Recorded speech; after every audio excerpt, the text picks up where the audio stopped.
ಬಾರಿಯ ಶ್ರಾವಣ ಗವಿಮಠದ ಅಕ್ಷರ ಜೋಳಿಗೆಯೊಂದಿಗೆ ಆಚರಿಸೋಣ.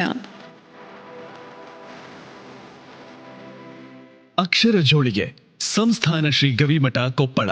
ಶ್ರೀ ಗವಿಸಿದ್ದೇಶ್ವರ ವಿದ್ಯಾರ್ಥಿಗಳ ಉಚಿತ ವಸತಿ ಹಾಗೂ ಪ್ರಸಾದ ನಿಲಯ ಸಾವಿರಾರು ಮಕ್ಕಳ ಬದುಕಿಗೆ ಅನ್ನ, ಅಕ್ಷರ, ಆಶ್ರಯ ನೀಡುವ ಸತ್ಕಾರ್ಯದಲ್ಲಿ ನಾವು ಭಾಗಿಯಾಗೋಣ.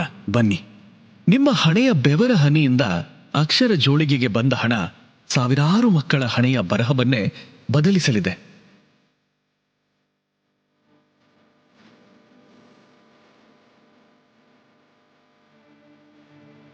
ನೀಡೋಣ ತಿಂಗಳಿಗೆ 100 ರೂಪಾಯಿ ಹಣ, ತೀರಿಸೋಣ ಮಾನವ ಜನ್ಮದ ಋಣ. ಅಕ್ಷರ ಜೋಳಿಗೆ ಪುಣ್ಯ ಕಾರ್ಯದಲ್ಲಿ ನೀವು ಸ್ವ ಇಚ್ಛೆಯಿಂದ ಭಾಗಿಯಾಗಲು ಈ QR ಕೋಡ್ ಅನ್ನು ಸ್ಕ್ಯಾನ್ ಮಾಡಿ ಅಥವಾ hostel.gavimathkoppal.org ವೆಬ್ಸೈಟ್ಗೆ ಭೇಟಿ ನೀಡಿ. ಕಾಣಿಕೆ ಬಟನ್ ಕ್ಲಿಕ್ ಮಾಡಿ. ಮಾಸಿಕ